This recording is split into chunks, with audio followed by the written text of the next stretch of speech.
eh, lebar sama dengan luas dibagi panjang gitu ya. Luasnya 1 dibagi panjangnya B minus A. Dapat ini saudara-saudara. Jadi kurvanya seperti itu.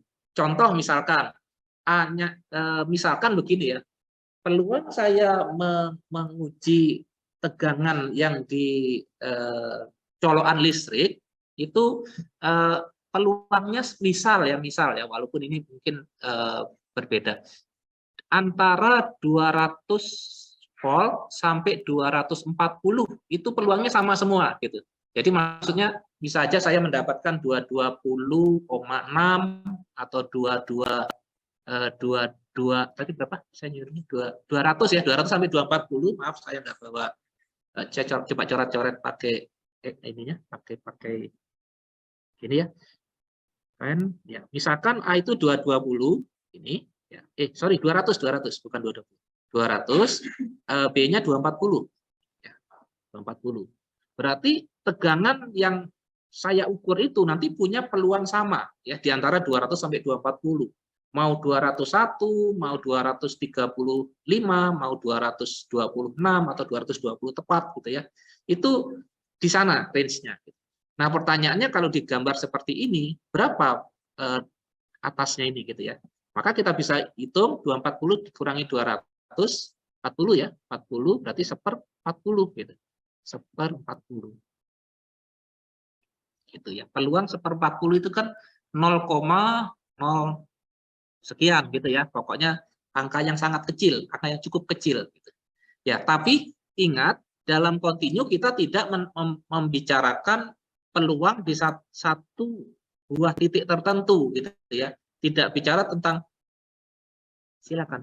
Peluang di 201, peluang di 202 enggak seperti itu kan ya. Saya minggu kemarin sudah sempat menjelaskan seperti itu. Di kontinu kita tidak meninjau per titik. Karena maksudnya kalau ditinjau per titik itu kecil, peluangnya 0 justru gitu ya. Oke, tapi itu menariknya seperti itu, kita skip dulu. Nah, kalau kita punya peluang seperti itu, nah sekarang berapa ininya? Berapa ukuran-ukurannya ya? Biasanya kita yang paling kita jumpai sama seperti di diskrit itu adalah min dan varians. Min-nya adalah rata-rata ya. Jadi A tambah B dibagi 2. Jadi nilai tertinggi ditambah, Mas Mbak sekalian, ditambah tapi dibagi 2. Gitu. Coba kita pakai angka yang ini tadi, 240 ditambah 200 itu adalah 440 ya. 440 dibagi 2, 220. Jadi pas di sini gitu ya. Di sini ada mu-nya atau min-nya. Oke. Untuk distribusi yang kita sebut namanya distribusi uniform ini, memang mu-nya adalah nilai yang pas tengah itu. Nah, kemudian kalau variansnya dihitung dengan rumus begini. Sebenarnya ada metode mencarinya, tapi silakan Anda search sendiri ya. Tapi B minus A kuadrat dibagi 12. Kalau kita punya tadi soalnya 40 kuadrat ya 1600 dibagi dengan 12. Jadi suatu variasi yang cukup lebar sebenarnya ya.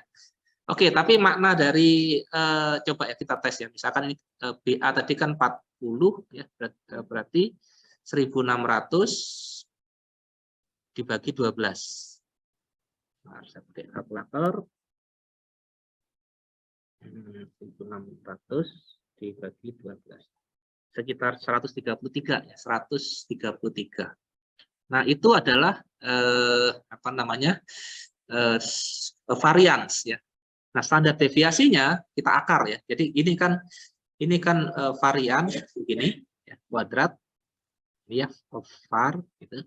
Kemudian standar deviasinya begini saja, itu akarnya ya, karena gini 133 ketemunya 11 ya. Jadi ketemunya 11. Kadang-kadang kita menganggap 11 itu boleh sebagai plus minus gitu ya. Jadi kalau ini tadi kan ketemunya 220 gitu. Kemudian kalau di plus minus kan ini 11 ya, maaf kecoret ini. 11 jadi 220 plus 11, 220 minus 11. Tapi itu secara kasar aja pemahaman dari varians. Oke, Begitu ya untuk apa namanya uniform ini. Nah, sekarang pertanyaannya sekarang yang muncul dalam soal-soal nanti ya. Misalkan saya kembali ke sini ya.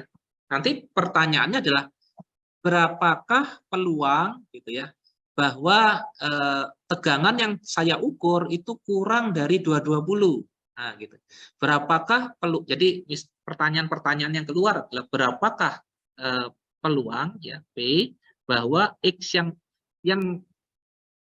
unknown kita itu kan X ya, bilangan acak. Jadi berapakah peluang tegangan yang kita ukur misalkan kurang dari jangan 220, 210 misalkan begitu ya. Nah, ini dia nanti yang soal yang keluar di ujian gitu ya. Atau berapakah peluang bahwa tegangan yang terukur itu lebih dari misalkan 235. Nah, gitu ya. Ini sampai misalkan dalam satu range ya. Misalkan berapakah peluang suatu tegangan terukur misalkan antara 220 sampai misalkan 230 saudara-saudara ini. Ini ya. Ya. Nah, ini kan fungsi f kecil ya, f kecil x yang kita sebut sebagai probability density function ya.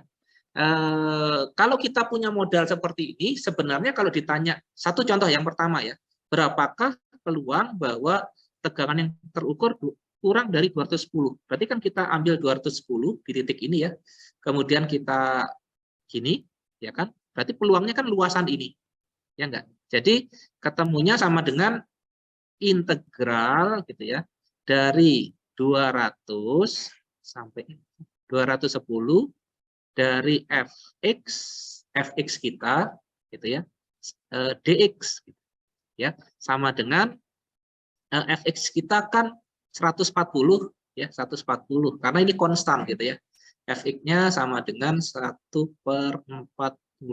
Dari mana Pak? Ini loh, ikutin ya, ini ya, 140 sama dengan integral 210 ke 200 itu selisihnya ya, jadi kan ini keluar 1/40 dikali X apa namanya dikali konstan kan ya, karena ini nggak ada apa-apa gitu, karena integral dx berarti cuma X. Masih ingat ya integral integral saya karena saya ngajar apa matematika di S1 jadinya masih hafal ya, tapi kadang-kadang kalau sudah mahasiswa S2 itu mata kuliah di akhir dari S1 tuh biasanya sudah nggak hitung integral lagi ya, sudah lupa biasanya. X yang dari 200 sampai 210 atau dengan kata lain 210 dikurangi 200 gitu ya. 10 dikali 1/40. Jawabannya 1/4 atau 0,25. Nah, gitu. 0,25. Nah, gitu kira-kira teknik kita untuk mencari jawaban soal seperti ini ya. Oh, gampang kan? Gampang Pak, karena fx-nya konstan ya, enak gitu. Coba yang ini, yang px lebih besar dari 235. 235 itu kan kira-kira di sini gitu ya. Jadi nanti integralnya juga kayaknya sama. Ketemunya 1/40 dikali selisih dari 240 ke 235 kan gitu ya. Jadi nanti kalau yang ini jawabannya, ada yang belum paham? Harus paham ya. Jadi 1/40 dikali selisih dari 240 ke 235 gitu. 5 ya. Jadi 5/40 atau 1/8 ya. 0,125 betul. Nah, kemudian range. Oke, range berarti integralnya yang dibatasi dari 20 ke 230 ya. Sehingga kita dapat suatu nilai. Oke, sampai di sini saya kira masih mudah. Nah, sekarang kita kenalkan Anda dengan suatu grafik yang namanya cumulative distribution function ya.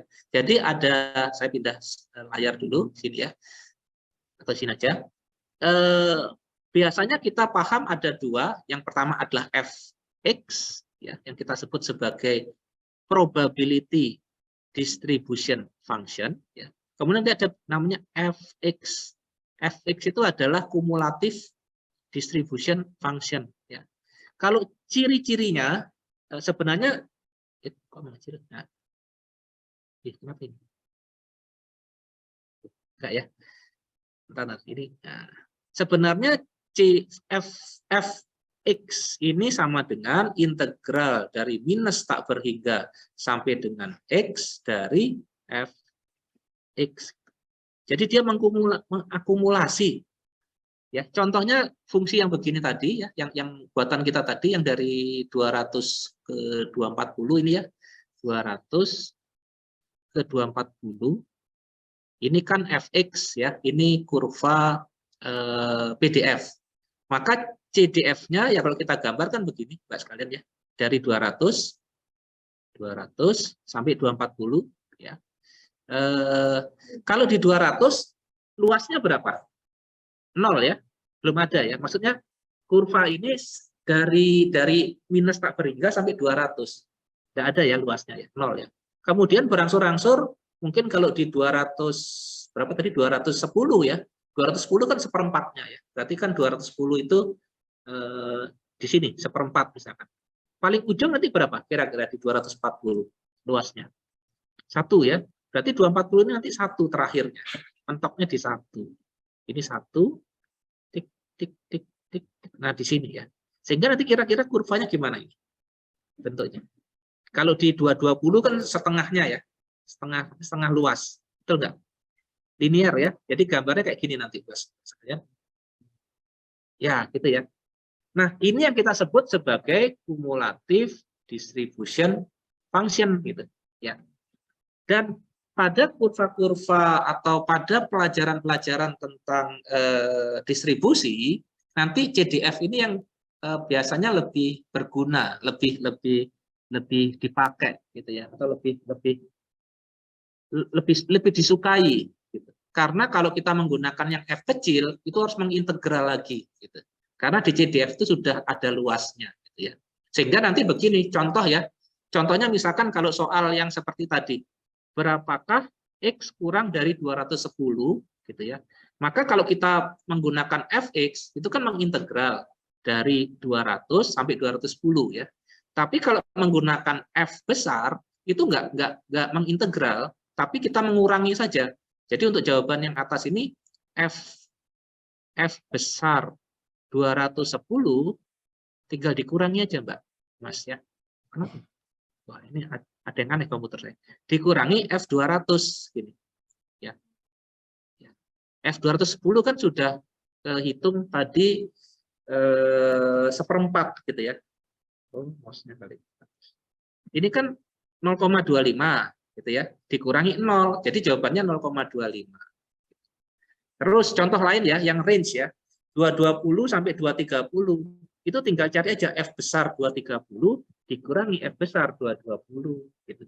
Sehingga kita akan dapatkan yang kita inginkan ya. Jadi begitu kesimpulannya ya. CDF itu lebih disukai dalam perhitungan karena CDF itu sudah angka yang tinggal kita kurangi saja gitu. Range-nya seberapa tinggal kita kurangi gitu aja ya. Oke. Kalau bisa sampai di sini bisa dipahami ya. Ya, uniform itu gampang, bentuknya persegi panjang, nilainya konstan gitu ya. Nah, tapi bayangkan sekarang ini yang tadi yang saya bilang CDF-nya untuk uniform ya. Nah, sekarang mulai yang sulit gitu ya. Sekarang F kita bentuknya bukan kotak, tapi bentuknya lonceng ya. Yang ini kita kenal sebagai normal distribution ya. Nah, mulai susah gitu ya. Oke. Sekarang tadi kan kita jumpai gambar yang kotak gitu ya sebagai suatu distribusi normal. Tapi menurut teman-teman ahli statistik, menurut orang-orang yang melakukan riset dan sebagainya, ternyata peluang itu tidak terdistribusi secara uniform begitu enggak ya. Hukumnya adalah normal ini tadi gitu ya. Hukum alamnya seperti ini.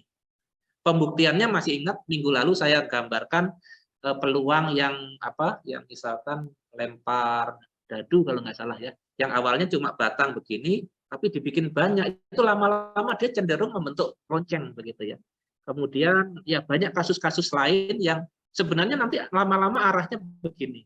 Nah, kemudian para ahli itu penasaran gitu ya, apa ini, atau yang paling pertama dulu oke lah ini fx-nya gitu ya. karena kalau kita di discrete kemarin kan ya gambarnya mirip-mirip berbentuk lonceng. Tapi sekarang kalau kita bawa ke continue, nah ini lonceng beneran, fungsi begini. Gitu. Nah, sekarang kan apa fungsinya gitu ya? Fx-nya itu apa gitu ya? Nah, setelah diselidiki, saudara-saudara, didapatkan fungsi yang mungkin tidak nyaman untuk dilihat gitu ya. Ya, bentuknya seperti ini ya. Dia fungsi eksponensial yang ini kan fungsi x ya. Jadi berubah terhadap x ini dia. Ya, jadi dia fungsi kalau yang sigma, kalau yang mu ini konstanta ya. Jadi konstanta semua. Tapi coba kita bayangkan aja kita punya rumus yang pangkat minus x gitu ya. Aduh. Oh, kecoretnya. Aduh, ulangi. Kecoret dari ininya. Pangkat minus x kuadrat gitu ya. Bentuk gelombangnya seperti apa gitu ya. Maka kalau kita masukkan nilai x-nya 0, pangkat 0 itu berapa? 1 ya, 1. Tapi kalau kita masukkan x-nya misalkan 1, berarti pangkat minus 1 ya. Berarti nilainya di atas pangkat minus 1 itu berarti apa? Per ya. Berarti kan nilainya di bawahnya nilai apa di atasnya? Lebih turun ya. Lebih turun. Jadi begini gitu. Kalau x-nya 1. Tapi kalau x-nya minus 1, di bawahnya juga, coba sebelah sini. Gitu. Jadi maksud saya gini, kalau ini digambarkan kita punya fungsi begini doang, ya, kita acuhkan sigmanya, kita acuhkan ini mu-nya, gitu ya. Kita cuma punya rumus begini saja, itu dia bentuknya akan seperti ini. Wah, gambar saya nggak begitu bagus, tapi puncaknya di 1, betul ya. Pangkat minus 0 ya, 1, kemudian dia meluruh ke bawah, yang kalau pangkat minus tak berhingga itu kan menuju 0 ya, menuju 0. Jadi ya kira-kira begini. Inilah yang dimaksud dengan bentuk seperti ini. Gitu. Ya. Oke, ini fx-nya. Nah, pertanyaannya f besar x-nya seperti apa gitu ya. Karena f besar x itu kan f sama dengan integral dari minus tak berhingga sampai x dari fx dx. Nah, begini. Ya. Ini f besar. Ya.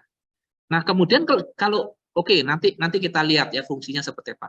Kalau kita gambarkan f besar ini sebenarnya kan tengah-tengah itu setengah ya. Jadi pas di sini tuh kira-kira setengah. Ini tuh setengah. Kemudian dari minus tak berhingga itu dia kecil. Kemudian gambarnya nggak bagus. Aduh, mungkin ada gambar yang lebih tepat ya.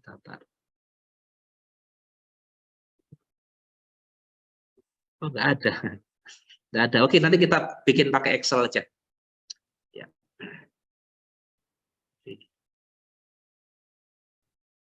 Oke. Jadi nanti fungsinya begini, apa? Hadap begini ya. Dari 0 ya, seret begini setengah di tengah-tengah terus dia ini ya. Itu adalah f besarnya, CDF-nya ya, CDF-nya. Tapi mungkin ternyata di slide ini nggak ada, tapi nanti kita gambarkan sendiri. Nah, sama seperti di uniform itu kan kita tadi ada huruf A dengan B ya, di mana A itu adalah nilai depannya, B-nya nilai akhirnya gitu ya, puncaknya. Kemudian kita mencari mu, ya, mu itu rata-rata. Kemudian kita mencari varians, gitu ya. Nah, di normal tadi di uniform A dan B itu bisa kita bilang sebagai parameter ya. Karena parameter itu yang menentukan bentuk atau posisi dari sebuah fungsi fx, betul ya? Bentar, saya ini. Nah, di sini ya, kita kan bergantung kepada A dengan B. Ya. Jadi A-nya itu berapa, B-nya itu nanti bisa geser mana-mana kan, lebarkah atau sempitkah begitu. Nah, sekarang pada normal, kita bukan suatu batasan suatu nilai nanti yang kita jadikan sebagai parameter ya, tapi sudah langsung sama ahlinya statistik itu kita diberikan parameternya itu dalam bentuk min sama standar deviasi gitu ya. Langsung mu sama sigma gitu bentuknya ya. Standar deviasi itu sigma ya. Kalau kalau sigma kuadrat itu varians. Ya, tapi kalau di sini ya parameternya sigma dan standar deviasi, SD biasanya kita bilangnya ya. Oke. Nah, dengan bekal mu, dengan bekal standar deviasi itu para ahli sudah bisa nanti menggambarkan kira-kira bentuk gelombangnya seperti apa ya. Di sini penggambarannya kalau kita lihat ya, kalau misalkan suatu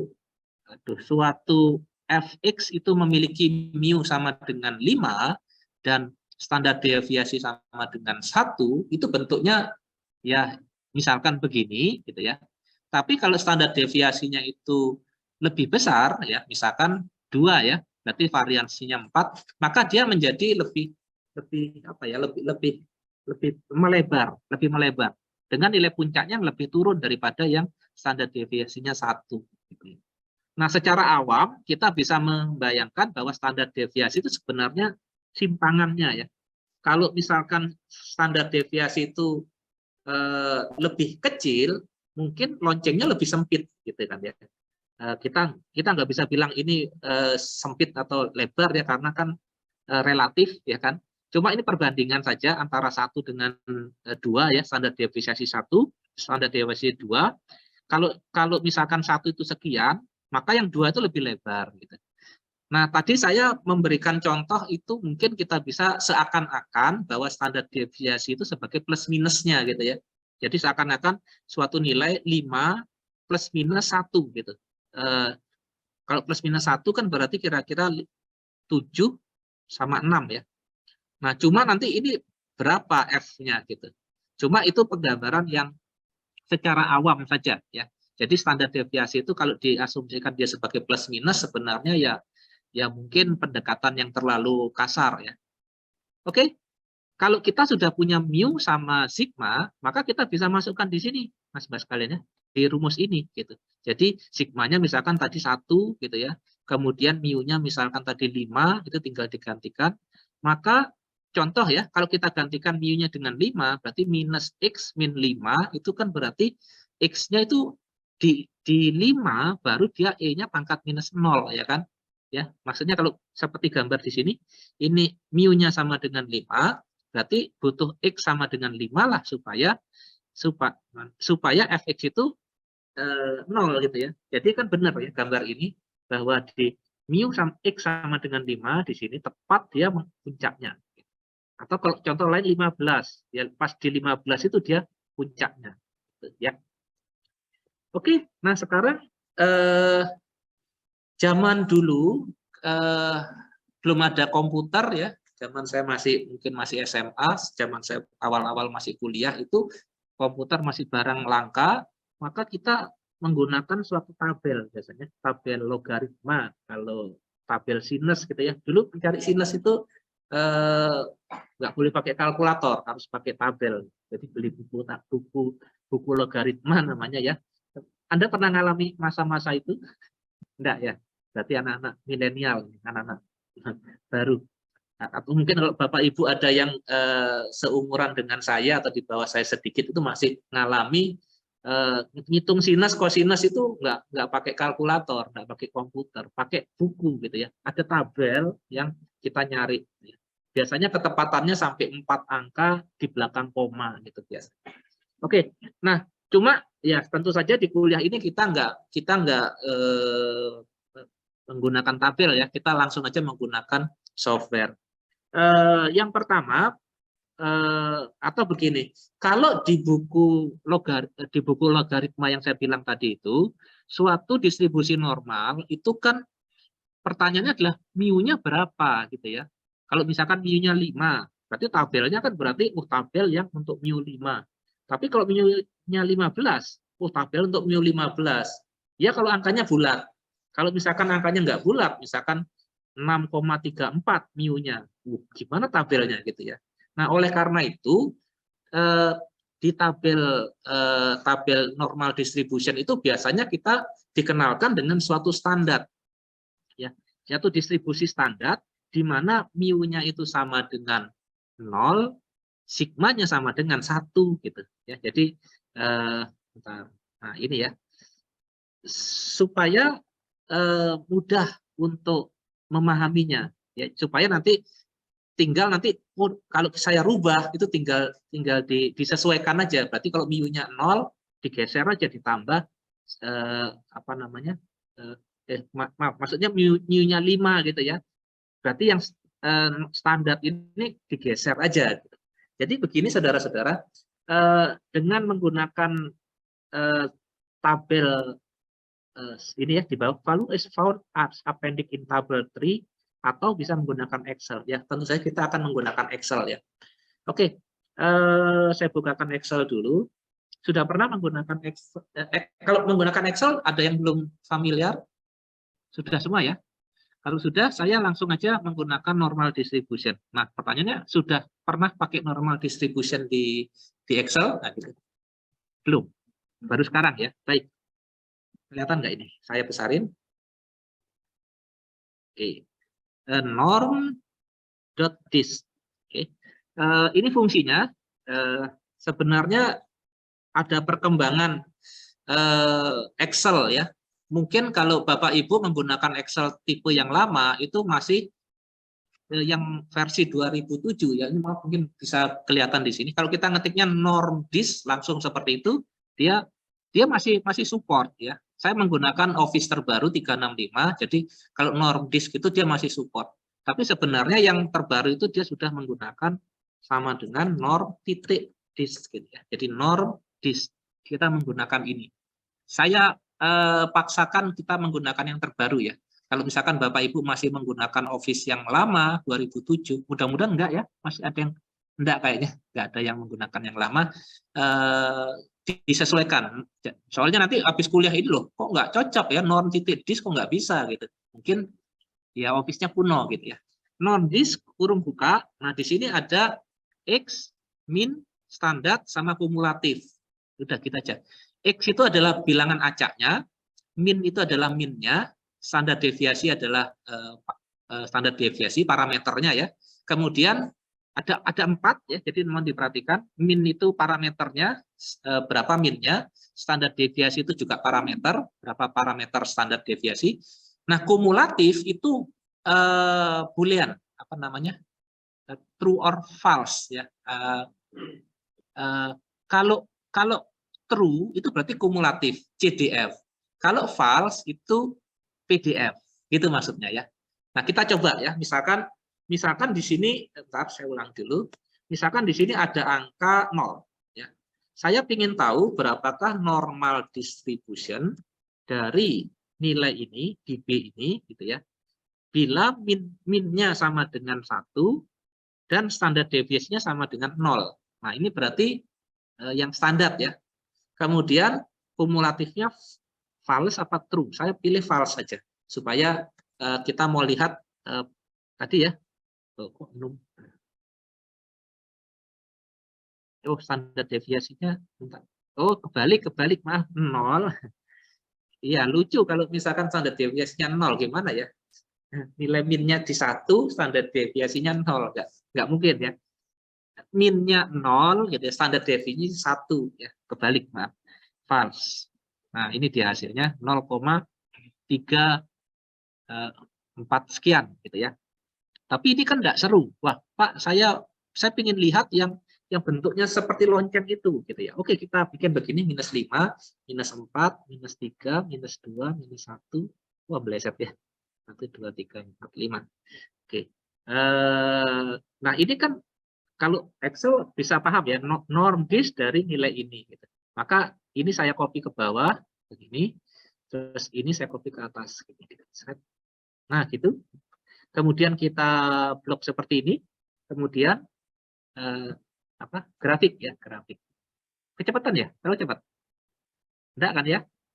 Enggak ya. Nah, ini dia. Oke. Oh, kan betul. Bentuknya adalah seperti yang diinginkan. Jadi saya ulangi ya. Ini adalah X-nya ya. Ini adalah X. Kemudian ini adalah kalau di sini menggunakan false, berarti ini adalah PDF-nya saudara-saudara. Gitu. Ya. Dengan kita atur 0 dan 1 sebagai apa yang kita inginkan. Nah, cuma karena kita saya bilang tadi biasanya kan pakai yang kumulatif ya, true. Nah, saya bikin gini, true, berarti dia kumulatif, saya copy ke bawah begini, seret. Nah, ini dia. Ini yang saya bilang tadi bentuk yang seperti ini. Jadi dia kumulatif. Ya. Jangan lupa di copy, karena kalau cuma satu nggak ngefek ke bawah. Oke, kok kasar Pak? Ya karena saya stepnya satu ya, -5, -4. Mungkin kalau mau dibikin halus gitu, stepnya misalkan -4,9. Nah, gitu coba. Oke, minus. Nah, gini bisa kan ya Excel ya? Nah, itu baru cuma sampai segitu. Saya lanjutkan sampai 5. 5. Nah, sampai 5. Wah, itu ya. Terus rumus ini saya copy ke bawah. Saya copy ke bawah. Tik-tik. Nah, gitu ya. Kemudian grafik ini saya panjangin sampai bawah. Nah, sampai sini. Sampai sini. Ya, satunya juga.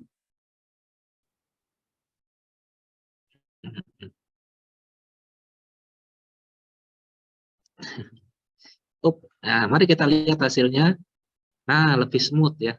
Banyak bintik-bintiknya Pak ya. Kita hilangkan dengan chartnya, mungkin model chartnya nggak pakai titik ya. Ini XY scatter, XY scatter. Saya pilih yang ini. Nah, halus. Oke. Ya, ini ya. Ini CDF. Kalau PDF tadi true-nya diganti false ya. Tik ini terus tik-tik gitu. Nah, bentuknya lonceng gitu ya.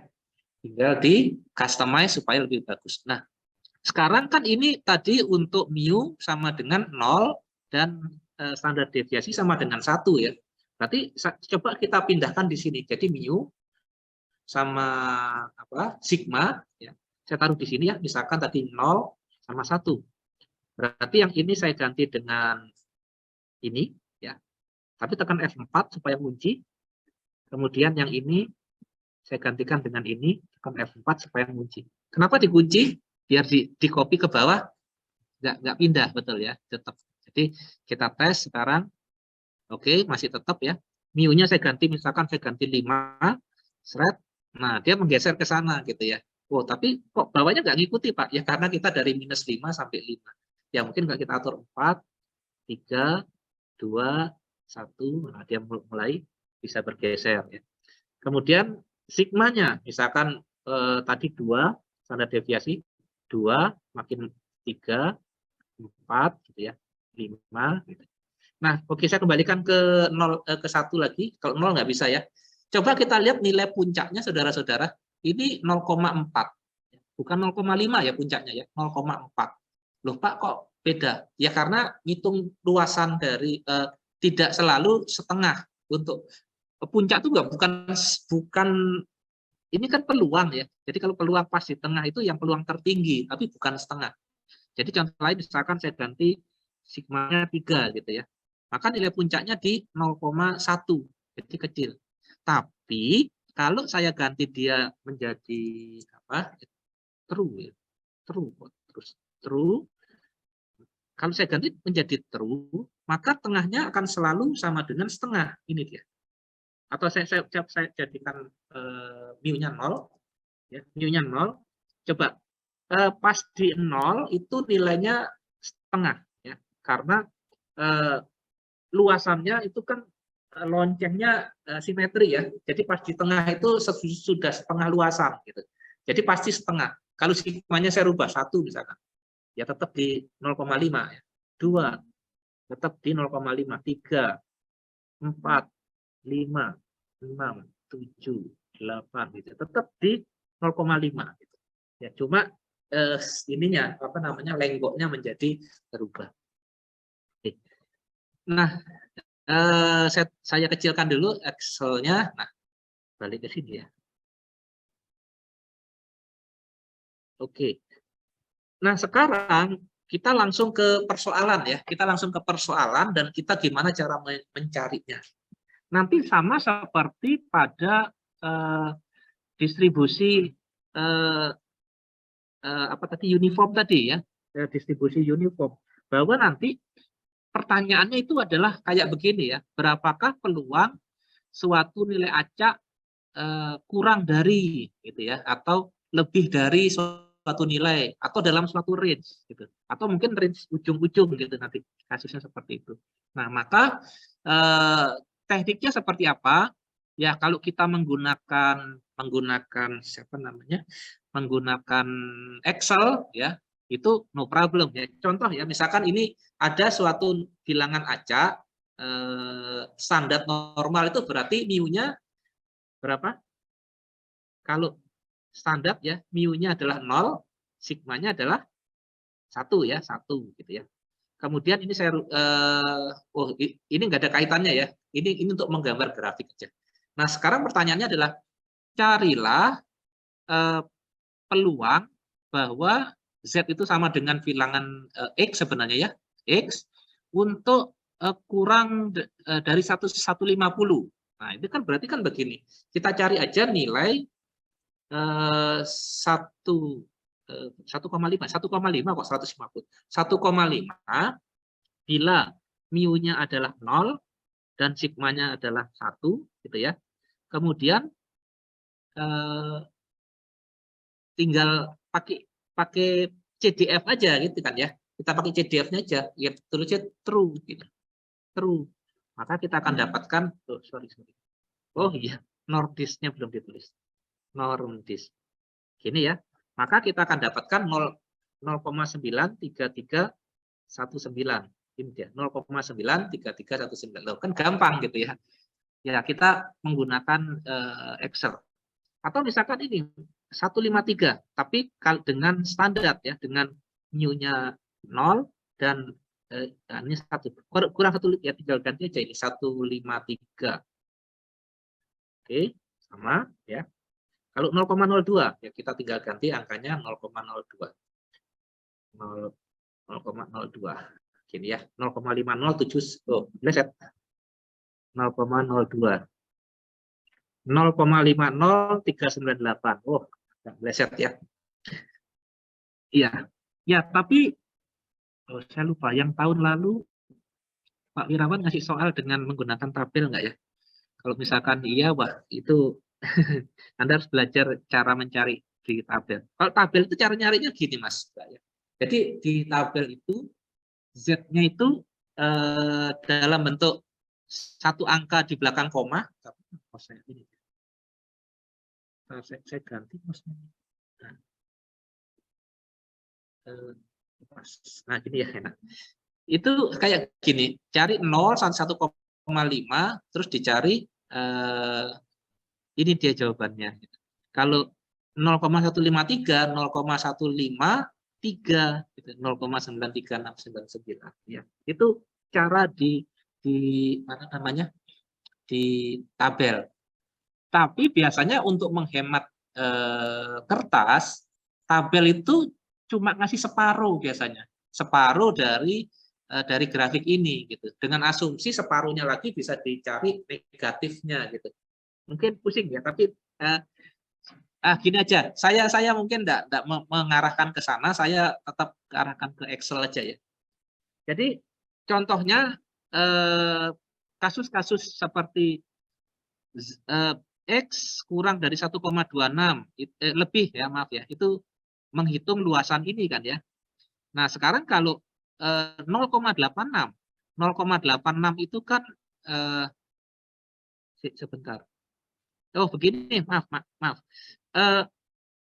Kalau kita mau mencari berapakah Z lebih besar daripada 1,26, yaitu daerah yang ini, ya, itu kan sama aja dengan 1 dikurangi mulai dari 0 sampai 1,26 gitu ya.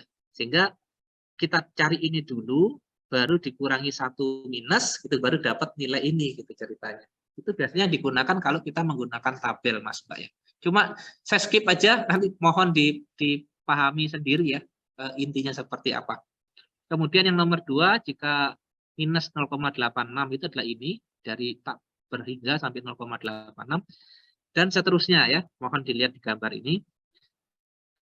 Nah, sekarang kalau varians dan mu-nya bukan mu 0 dan varian 1 ya, maka kita harus melakukan suatu kalibrasi biasanya. Dengan cara apa?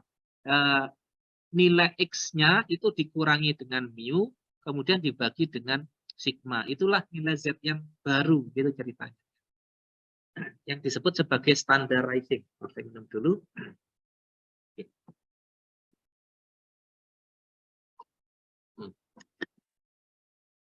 Contoh soal. Contoh soal. Tapi ini pakai tabel atau pakai Excel? Saya sih pakai Excel ya. Saya curang aja pakai Excel. Diketahui suatu kasus distribusi normal, mu-nya 10, sigmanya 2. Ya, seperti ini ya. Sigmanya 2. Saya gantikan di sini. Ini sorry. Ya, nggak pengaruh ya. Ini sebenarnya gambarnya ya. Sigmanya 10, mu-nya 2. Sekarang pertanyaannya berapakah arus peluangnya antara 9 sampai 11 kan gitu. Ya gampang aja, hitung aja berapa CDF di 11, berapa CDF di 9 gitu kan. Tinggal dikurangi gitu. Jadi berapakah di 11, berapakah di 9 nanti dikurangi ya. Sama dengan norm dis 11,10,2, true ya, true. Ini sama dengan norm dis 9,10,2, true. Ini harus saya cek dulu, betul ya. Ini 11, ini tinggal kurangi aja. Ini dikurangi ini 0,38292 gitu. 0,38292 gitu ya. Nah, ini dikasih ini Excel-nya. Ya, mudah saja kalau kita menggunakan Excel ya. Nah, cuma kalau menggunakan standarizing normal random variable, tabel kita itu cuma dalam bentuk mu 0 sama standar deviasi 1 loh, Mas Mbak sekalian ya, atau Bapak-bapak Ibu sekalian. Tugas kita itu adalah dari 10 dan 2 itu gimana mentransferkan ke 0 dan 1 gitu ya. Nah, di sini ada contohnya, tapi mohon nanti Anda lihat ya. Jadi menggunakan rumusnya ini ya, rumusnya Z itu dalam dunia standar itu sama dengan X min mu dibagi sigma. Artinya apa? Contoh ya. Misalkan di sini mu-nya 10. Aduh. Sigmanya 2. Nah, terus kasusnya diminta di 9 kan ya, di 9 dan di 11. Maka 9 itu dikonvert, 9 dikurangi mu dibagi sigma, 9 dikurangi 10 dibagi sigma, ini dia. Terus yang 11 dikurangi mu 10 dibagi sigma.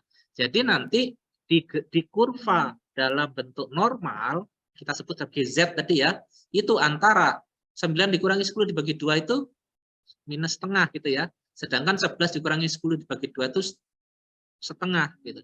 Jadi dia mencari di area sini. Ya. Kemudian dilanjutkan dan seterusnya. Cuma itu cara lama ya, cara kasar, cara yang ribet gitu. Oke. Oke. Saya kira itu yang terpenting dalam menyelesaikan soal-soal normal distribution ya. Jadi cukup menggunakan Excel ini saja. Gitu. Oke, nah Excel yang pernah minggu lalu saya kirimkan, minggu lalu saya kasih ya, itu kalau nggak salah ada yang tentang normal. Cuma, nah ini karena saya menggunakan memakai Zoom, ya, ini yang norm Z ini nanti silakan dibuka. Jadinya nanti lambat, ya, tapi mohon dicoba sendiri di rumah.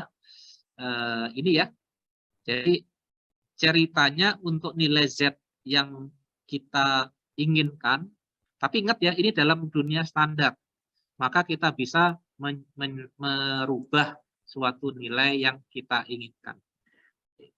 Nah, cuma di sini kalau misalkan dalam suatu nilai min dan nilai standar deviasi yang kita isikan, maka dalam dunia Z itu X-nya setara dengan sekian gitu ya. Ini maksudnya begini, kalau saya punya contoh ya, misalkan 10, tadi 2 ya. Kemudian Z-nya saya atur dalam nilai 0,5. 0,5.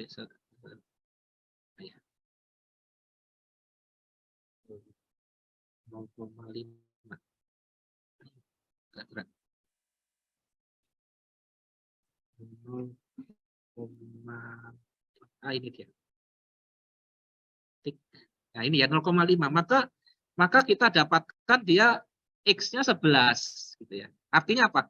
11 dalam dunia rata-rata min dan standar deviasi 2 itu sama dengan 0,5 dalam dunia min 0 dan standar deviasi 1 gitu ya. Konversi ini yang kita harus pahami kalau kita menggunakan tabel gitu ya. Sekali lagi kalau kita menggunakan tabel. Tapi kalau kita sudah menggunakan software misalkan pakai bahasa R misalkan atau Excel ini, maka mungkin kita nggak harus mengkonversi ke dunia Z lagi ya. Tapi ini sebagai gambaran aja barangkali kita atau diperlukan gitu ya. Nah ini cuma ya lain-lain yang bisa mungkin dipelajari. Oke, agak lambat karena saya membuka Excel dengan Zoom, jadinya komputer saya nggak kuat ya. Oke, saya tutup aja biar tidak terlalu berat. Sudah ada kan ya di My Classroom, silakan dibuka. Kemudian saya lanjutkan biar cepat selesai. Ini sudah jam 10. Ya, ini yang pendekatan binomial saya skip ya karena binomial itu yang Excel saya yang pokoknya dibikin trialnya semakin banyak, itu lama-lama rapat dia akan membentuk lonceng gitu ya. Sehingga menurut para ahli statistik bahwa binomial itu kalau misalkan dia cukup banyak trialnya itu akan mendekati dengan distribusi normal. Intinya begitu ya. Sehingga ini contohnya kalau didekati dengan distribusi normal. Normal approximation to the binomial. Oke. Kemudian ya ini kalau menggunakan normal approximation pada suatu kasus binomial. Jadi kalau kasus binomial itu terlalu kompleks gitu ya, kita bisa mendekati dengan distribusi normal. Itu maksudnya. Kemudian normal juga bisa untuk mendekati kasus hipergeometri gitu ya. Dan kemudian normal bisa untuk mendekati kasus yang diselesaikan dengan Poisson gitu ya. Oke, kemudian nah, ini yang berikutnya eksponensial distribusi eksponensial. Ini adalah distribusi yang paling simple karena parameternya cuma satu, yaitu lambda. Ya. Tapi ini aplikasinya cukup banyak. Biasanya di ilmu keandalan, gitu ya. Barangkali kalau teman-teman yang saya tahu pernah dapat mata kuliah keandalan itu di sistem pengaturan, mungkin ya, dapat ya. Di sana mungkin diajarkan seperti seperti analisis stokastik, ya, misalkan menggunakan keandalan, misalkan Markov gitu, pernah diajarkan? Ada yang pernah? Mungkin tidak pernah atau belum tahu ya, atau mungkin sudah lupa. Seingat saya belum ya. Di sistem pengaturan itu diajarkan seperti itu. Atau mungkin teman-teman yang dari komputer ya atau telematika, saya tidak tahu apakah pernah diajarkan. Jadi begini, kasus-kasus exponential distribution itu biasanya kasus-kasus yang rutin ya. Rutin itu misalkan sekian kali per tahun gitu. Ya, contohnya misalkan sebuah peralatan X itu memiliki laju kegagalan itu satu kegagalannya misalkan 2 kali dalam setahun. Jadi seakan-akan benda si X ini setiap 2 tahun sekali itu pasti dia akan mengalami down, gitu ya, downtime seperti itu. Nah itu kita analisisnya ya. Nanti kalau dibawa misalkan seperti yang saya bilang ke continuous Markov itu kita menggunakan eksponensialnya, modelnya ada distribusi eksponensial, kebalik, distribusinya ada distribusi eksponensial. Jadi bentuknya fx-nya itu seperti ini, ya, coba kita lihat fx-nya seperti ini. F besarnya itu kan integral dari lambda e pangkat minus lambda x ya. Nah, cuma kalau integralnya dari minus tak berhingga sampai ke x kan, ntar saya coret pakai pena ya. Pen ya. F kecilnya ini ya. Kalau F besarnya adalah integral dari minus tak berhingga sampai x lambda e pangkat minus lambda X dx, ya. Nah, kalau integral E itu kan enak ya, karena hasilnya juga eksponensial juga gitu. Atau kalau apa diturunkan eksponensial, turunannya juga eksponensial gitu ya. Tinggal keluar aja lambdanya kan gitu ya. Keluar lambdanya. Jadi kasus ini kan keluarnya apa ini? Minus lambda, lambda berarti seper minus seper lambda per lambda gitu ya. Silakan. E pangkat minus lambda X gitu. Karena depannya itu lambdanya lambda per minus lambda, betul nggak? Gini ya. Ya, terus batasannya X untuk minus tak berhingga sampai X gitu. Sehingga kalau kita masukkan nanti yang ini coret jadi 1 ya. 1E pangkat minus lambda X gitu. Terus dikurangi minus min gitu ya. Min E pangkat minus lambda minus tak berhingga. Sorry, tak berhingga, maaf ya, tak. Nah, begini ya. Nanti nilai ini adalah sama dengan, kalau nggak salah ini minus tak berhingga itu adalah 0. Sorry, saya lupa saya. Pokoknya nanti hasilnya adalah seperti 1E pangkat minus lambda X. Tantar, kok bisa jadi 1 ya? E minus lambda min lambda. Mestinya 1. Ya, keluarnya seperti ini. F sama dengan 1E pangkat minus lambda X. Ya. Contohnya biasanya kita menggunakan di keandalan. Tapi gini, di kuliah ini kita nggak bisa menjelaskan detail ya, karena itu larinya ke arah stokastik atau ada ceritanya lagi nanti, panjang nanti ya. Tapi karena cuma yang kita perhatikan parameternya cuma 1, yaitu lambda. Biasanya kita sebut dia sebagai laju kegagalan kalau di kuliah keandalan ya. Mungkin dicatat aja, barangkali siapa tahu tesis bapak-bapak ibu-ibu itu terkait dengan keandalan sistem ya. Kalau itu nanti baru nanti oh ini toh yang dimaksud dengan Pak Didit, misalkan seperti itu nanti ya gambarannya. Oke. Bentuknya seperti ini ya. Ya, kemudian nah karena ini kuliah ini hanya membahas matematisnya saja, barangkali gambaran fisisnya bahwa nanti ini aplikasinya seperti apa itu mohon digali sendiri ya di mata kuliah yang berbeda. Oke, kemudian biasanya dibutuhkan mu sama ini standar ya. Kalau suatu distribusi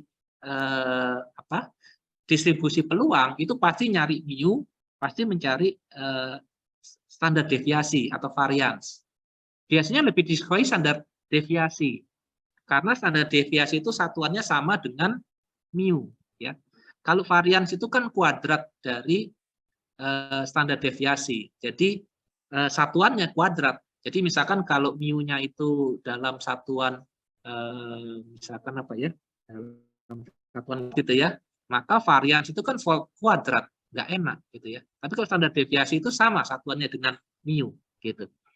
Oke, tapi kalau kita lihat di minggu yang lalu, rumus yang dicari itu kan mencari varians gitu ya. Jadi kalau hitung-hitungannya lebih gampang mencari varians. Ya beda akar aja sih ya, beda akar saja. Cuma kalau standar deviasi itu memiliki satuan yang sama gitu. Oke, nah kalau kita perhatikan di sini pada exponential distribution itu min dan standar deviasinya itu sama, ya, sama-sama seper lambda. Jadi biasanya kalau saya bilang begini,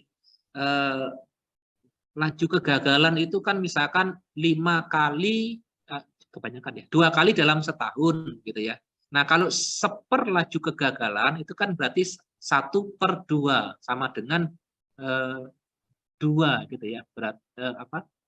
Kalau 2 kali dalam setahun, oh sorry kebalik maaf. 2 kali dalam setahun, dibalik pertanyaan dalam setahun berapa kali gitu ya. Nah itu kan 2 kali dalam setahun, berarti kalau 1 kali berapa tahun? Maaf kebalik. Jawabannya setengah gitu maksud saya. Ulangi ya.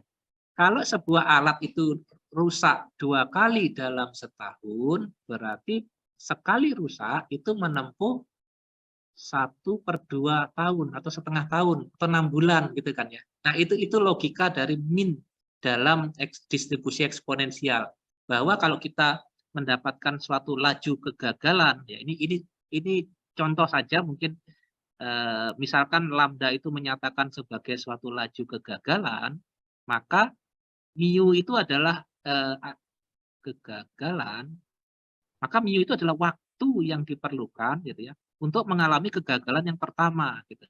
Waktu yang diperlukan untuk kegagalan pertama. Jadi kan kalau 2 kali dalam setahun, 1/2 itu kan setengah ya, setengah berarti setengah tahun kita akan mendapatkan kegagalan pertama gitu.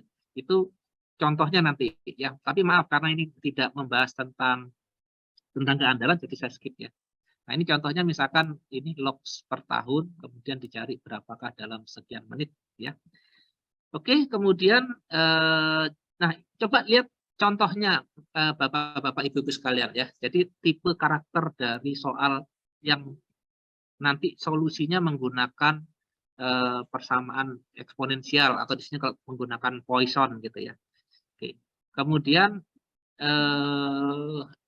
ini yang saya bilang tadi, kalau misalkan lambda itu adalah suatu nilai berapa kali dalam setahun, maka mu-nya itu adalah waktu gitu. Contohnya seperti ini. Oke, kemudian ya lack of memory for property artinya mulai dari kapanpun kita bisa menggunakan exponential distribution. Waktu saya mengajar S2 sekitar pertama kali saya lulus S2 waktu itu tahun 2000 ya. Waktu dulu memang masih boleh saya baru lulus S2 disuruh ngajar S2. Dulu masih boleh, kalau sekarang udah nggak boleh ya. Kalau sekarang ngajar S2 itu harus doktor. Tapi waktu saya dulu ngajar S2 itu saya pernah mendapat mata kuliah stokastik namanya, bukan probabilitas gitu ya. Waktu itu sudah masuk tentang analisis keandalan seperti ini gitu ya.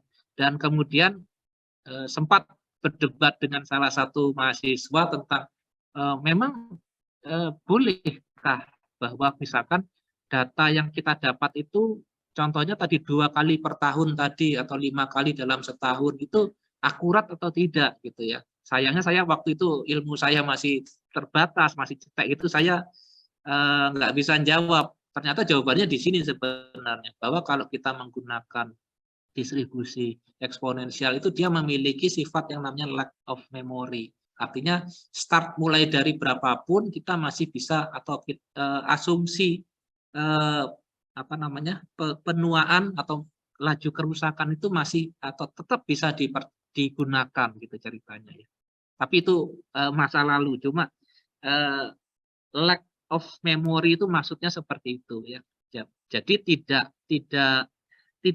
memperdulikan sebelumnya apakah dia sudah, maksudnya beginilah, kalau misalkan sebuah alat itu 2 kali rusak dalam setahun, kemudian alat ini kita nggak tahu historinya seperti apa, tapi dia sudah kita asumsikan sebagai 2 kali dalam setahun, masih boleh nggak gitu ya? Karena mungkin saja di sebelumnya jangan-jangan rusaknya lebih banyak atau lebih sedikit gitu ya. Ternyata aturannya bisa seperti itu yang disebut sebagai lack of memory.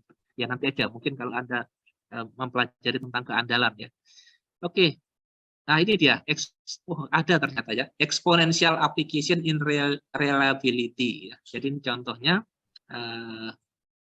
Oke, dan kemudian yang bagian terakhir yang biasanya agak cukup rumit itu adalah distribusi seperti ini ya, Erlang, biasanya digunakan di telekomunikasi.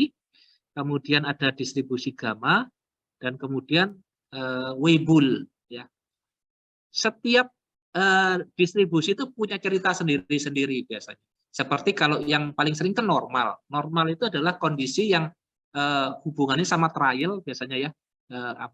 Suatu kejadian yang alami yang sifatnya misalkan contohnya yang mungkin seperti melempar dadu dan sebagainya itu dengan jumlah trial yang kontinu setiap waktu, setiap saat gitu, itu normal gitu. Kalau yang eksponensial tadi kan untuk kasus yang keandalan tadi ya, karena prosesnya tidak setiap hari, mungkin 2 tahun sekali tadi gitu, sehingga sehingga prosesnya waktunya cukup panjang. Nah, Erlang, Gamma, dan Weibull ini juga jenis-jenis distribusi yang nanti aplikasinya bisa beda-beda, Mbak sekalian. Tergantung nanti, kalau di Telkom kita membutuhkan probabilitas misalkan untuk pengiriman sinyal gitu ya, untuk telekomunikasi dan sebagainya. Jalan ceritanya juga nanti ada sendiri-sendiri. Tapi kuncinya, karena saya ngajarkan metode statistik di sini, adalah parameternya kenali dulu gitu ya. Kemudian nanti nilai min sama standar deviasinya. Contoh ya, mari kita lihat di sini Erlang ya. Pada Erlang di sini oke lah kita punya bentuk F kecil yang bentuknya seperti ini ya. Maka dari sini kan kita bisa lihat mana saja yang merupakan parameternya gitu ya. Yang dijadikan sebagai inputannya gitu loh. Dan kemudian baru min sama standar deviasi gitu ya. Seperti ini tadi Erlang ya. Tapi saya tidak pakai ini, jadi saya nggak bisa menjelaskan tentang ini. Kemudian untuk gamma, ini juga mungkin fungsinya, ini fungsi gamma dulu ya, ini fungsi gamma. Ada yang sudah tahu fungsi gamma itu seperti, fungsi gamma itu sebenarnya, Anda kan tahu faktorial ya, kalau 1 faktorial itu 1, 2 faktorial itu 1 kali 2, berapa? 2 ya. Kalau 3 faktorial itu 1, 2, 3, 6 ya, 6. Kalau 4, 1 kali 2 kali 3 kali 4, berapa itu Mas? 24 ya? 24 gitu kan. Jadi kan angkanya makin besar ya. Tapi kalau kalau faktorial itu kan diskrit ya. 1, 2, 3, 4, 5 kan begitu. Nah, sekarang oleh orang-orang ahli nih ya, itu kalau bilangannya nggak diskrit gimana? Misalkan 1,5 difaktorial gitu. Atau 2,76 difaktorial atau 10, seperti itu. Ternyata ada dan bisa dibuat suatu pola yang disebut sebagai gamma function gitu ya. Cuma kalau fungsi faktorial itu kan pasti naik kan ya. 1, 2, berapa tadi? 6, 24 kan berarti makin gede, makin cepat gitu kan ya. Tapi nanti dengan pendekatan tertentu ya matematis yang disebut gamma function itu ternyata nanti bentuknya kayak gini. Ini terus kebalik lagi gitu ya, terus naik lagi gitu. Ada polanya. Mungkin nanti kalau Anda bisa lihat di Wikipedia atau di buku pelajaran yang lain ya. Tapi kan, nah ini dia. Kalau dia adalah bulat, itu oke, dia adalah sebenarnya suatu fungsi faktorial gitu ya. Tapi begitu kita bermain angka yang kayak ini, gamanya setengah itu berapa gitu. Nanti ada nilainya gitu ya. Dapatnya dari mana? Dari fungsi sebenarnya. Yang fungsinya fungsinya seperti ini ya. Agak nggak enak juga kalau dilihat. Ya, tapi setahu saya mungkin teman-teman di Telkom ini menggunakan fungsi gamma ini ya dalam beberapa permasalahan. Nah, dia punya distribusi juga, namanya distribusi gamma. Yang rumusnya mungkin juga nggak enak dipandang mata juga ya seperti itu. Jadi parameternya juga ada huruf R, ada huruf lambda gitu, yang nanti tergantung isinya berapa. Cuma saya lupa, kayaknya di Excel ini nggak ada. Di Excel itu cuma gamanya aja mungkin yang ada. Erlang juga nggak ada ya. Yang ini min dan varians seperti biasa. Nah, baru bentar. Oh, ternyata ada di Excel ini gamma distribution Excel. Coba sih. Sama dengan gamma, ada ternyata ada Mas sekali. Bapak-bapak Ibu. Gamma dis kurung buka. Nah, dia alfa, beta dan kumulatif gitu ya. Barangkali bisa kita coba di sini, misalkan gamma sama dengan gamma dari ini, koma, nah ini saya nggak tahu, kok gamma ya, gamma dis ya. Dari misalkan taruh aja 1 dengan 1 gitu ya, false. Apa? Wah, nggak bisa ternyata. Wah, saya nggak tahu ini rumusnya apa kalau ya di Excel ya. Ya, kita lihat di sini biasanya keluar help on this function. Gamma dis. Nah, ini keterangannya demikian. OA If beta, maka standar gamma. Betanya 1. Oke, kita coba. 0, ini 1 ya. Nah, keluar enggak? Oh, enggak bisa juga. 5. Oh, karena negatif. Maaf, negatif enggak bisa ya. Oke, oke.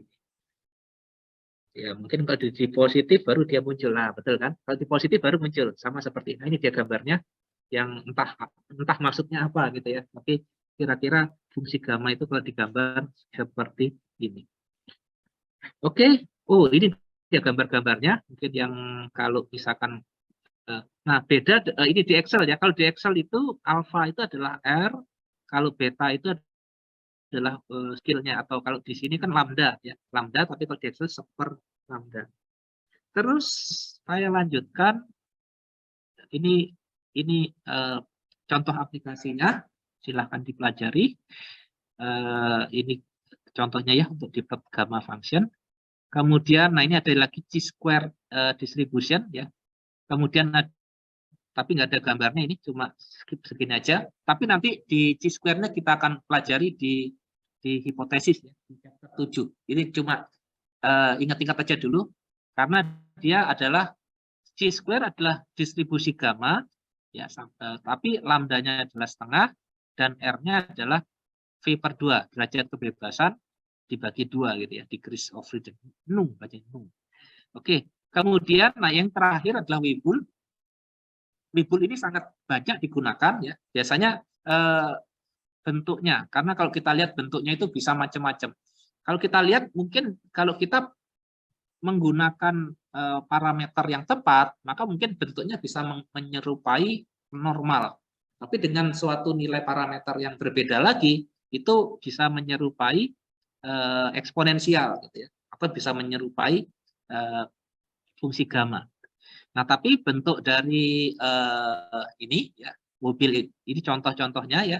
Kalau kita lihat bentuk F-nya adalah demikian ya, cukup kompleks karena di sini ada gamma, ada beta ya, ada 2. Biasanya ada 3 ya, tapi ini contoh mungkin satu parameter lagi tidak diikutkan, jadi cuma beta sama gamma. Oke. Kalau di Excel ini ada contoh-contoh nanti yang bisa diikuti ya, Bapak Ibu sekalian, sehingga nanti error expression ya, sehingga nanti bisa dipantau juga, karena tadi saya sudah memberikan contoh menggunakan distribusi normal, maka nanti kalau menggunakan Weibull misalkan di Excel, maka bisa mengikuti ya metode seperti ini. Oke.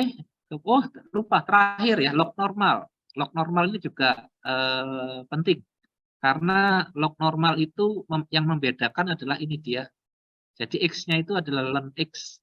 Beda dengan yang bentuk yang sebelumnya normal ya, itu kan eksponensial pangkat minus X. Ini ln X gitu.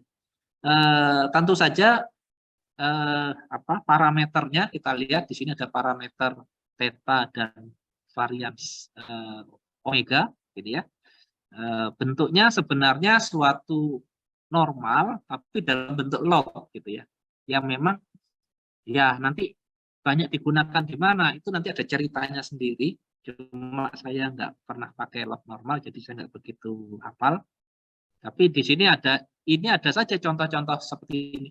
Lifetime dari suatu objek gitu ya, itu dalam bentuk log normal distribution. Nah, contohnya seperti itu dengan nilai tertentu seperti ini, dan kemudian standar deviasinya seperti ini gitu ya. Nah, menariknya kalau kita mau mengerjakan soal ini menggunakan Excel gitu ya, itu sebenarnya menggunakan NORMDIS juga, ini NORMDIS ya. Cuma bedanya nilai ini itu dikonversi dulu jadi ln. Jadi logaritmik natural dulu ya. Dikonversi seperti ini, itu yang membedakan. Sedangkan mu-nya atau nilai rata-ratanya sama standar deviasinya menyesuaikan dengan inputan ini. Jadi log normal sendiri tidak disediakan Excel, tapi kita menggunakan trik gitu ya. Kita rubah jadikan ln dulu, baru kemudian di norm. Itu contoh-contohnya silahkan dipelajari. Wah, masih ada lagi, saya pikir terakhir tadi. Beta distribution gitu ya. Jadi tapi nggak terbatas ini saja saudara-saudara, karena saya pernah membaca paper-paper yang dia ada distribusi-distribusi yang mungkin baru kita dengar di paper itu gitu ya. Teori-teorinya biasanya paling sering itu kan normal, eksponensial, Weibull gitu ya. Kayak tadi gamma sama Erlang itu barangkali kasus spesial gitu. Kemudian log normal gitu. Nah, tapi kemudian di sini ada beta shape, kemudian ada distribusi yang berbeda gitu ya. Itu barangkali teman-teman kita yang di statistik barangkali yang lebih memahami kenapa kok bisa ada telepon ya.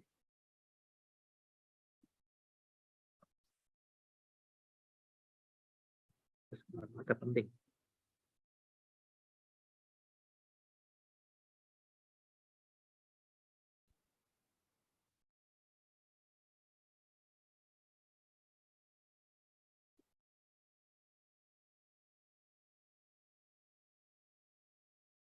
Ya, itu tadi.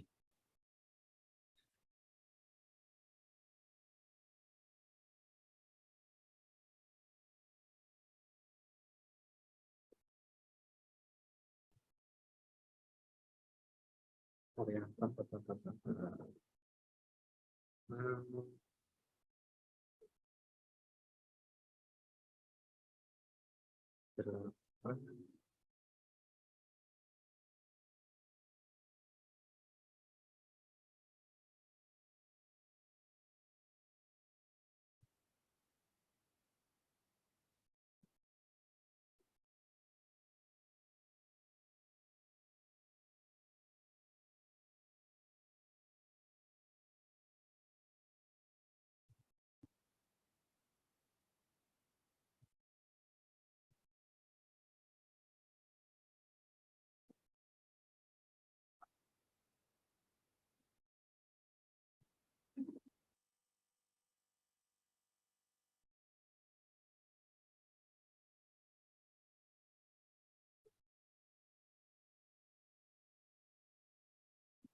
Oke, saya skip aja kalau gitu beta, kemudian habis.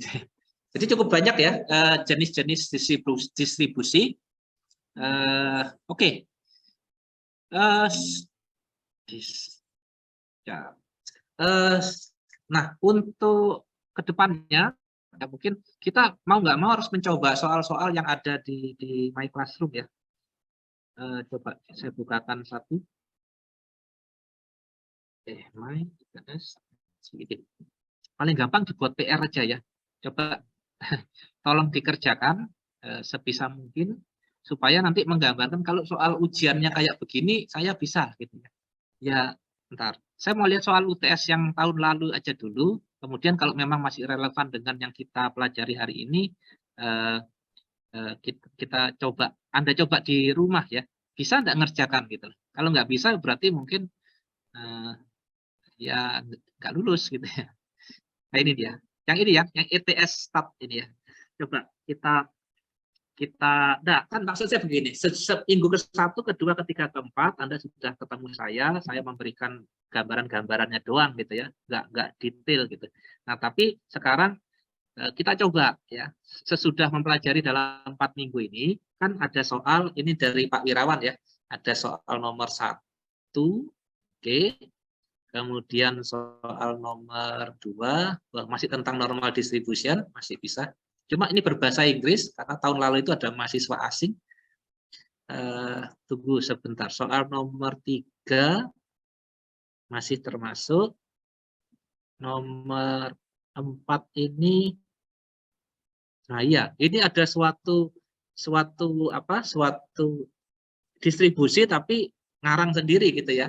Misalkan sebuah penelitian, ya ini juga mungkin bapak-bapak, ibu-ibu mungkin risetnya seperti ini nanti, menemukan sebuah distribusi baru yang bentuk fx-nya seperti ini, kemudian disuruh mencari CDF-nya misalkan begitu. Ini berarti kan mengintegral kan ya, dengan batasan sekian. Ya dicoba aja dulu. Jadi membayangkan yang waktu tahun lalu itu seperti apa mengerjakan soalnya ya. Kemudian nomor 5 belum, karena nomor 5 ini kaitannya dengan multi variabel. Yang nomor 6 ya, nomor 6 itu hipotesis belum nanti gitu. Ya, coba silahkan dicoba nanti soal nomor 1 sampai 4 ya. Sebisanya aja. Ya, nanti minggu depan coba dikumpulkan. Oh ya, buat yang online gimana ya? Berarti harus di-scan ya jawabannya ya. Bisa ya Bapak-bapak Ibu kalau menaruh di My Classroom ya. Oke, kalau gitu coba dikerjakan soal nomor 1 sampai nomor 4 dari yang ini, yang di My Classroom ini. Bagaimana tadi? Nanti hasilnya ditaruh yang ini ya, yang ETS Stat of tahun 2021. Nah, gitu. Bisa, enggak apa-apa. Kita nanti bahas minggu depan. Kayaknya susah, Pak, atau apa namanya, gampang, Pak, gitu ya. Nanti kan kelihatannya nanti di minggu depan. Ya. Ya, nanti saya bikinkan rubriknya. Saya belum bikin ini. Nanti saya tambahkan di sini ya. Nanti setelah kuliah ini selesai langsung saya bikinkan. Siapa tahu ada yang sudah ngerjain barangkali. Jadi tinggal mau diketik boleh, mau ditulis tangan boleh, silakan. Mana yang paling gampang, mana yang paling enak. Kertasnya sembarang, mau ukuran apa, silakan saja ya. Baik, mungkin itu dulu karena saya juga ini ada keperluan sudah di WA seperti ini. Bisa dipahami ya, mungkin yang bagi yang online. Baik. Ya. Baik, kalau jika tidak ada yang dimasalahkan, saya rasa itu dulu. Nanti minggu depan kita masuk materi yang dalam tanda petik lebih sulit, lebih mikir gitu ya, karena mungkin kalau yang di awal-awal itu masih peluang sama distribusi peluang ini masih levelnya S1-nya masih banyak gitu ya. Tapi nanti kalau yang berikutnya nanti termasuk hipotesa itu baru kita mulai mikir. Siapa tahu nanti riset Bapak-bapak Ibu-ibu sekalian nanti membutuhkan seperti ini. Oke, saya rasa itu nanti minggu depan monggo mau online boleh, mau offline.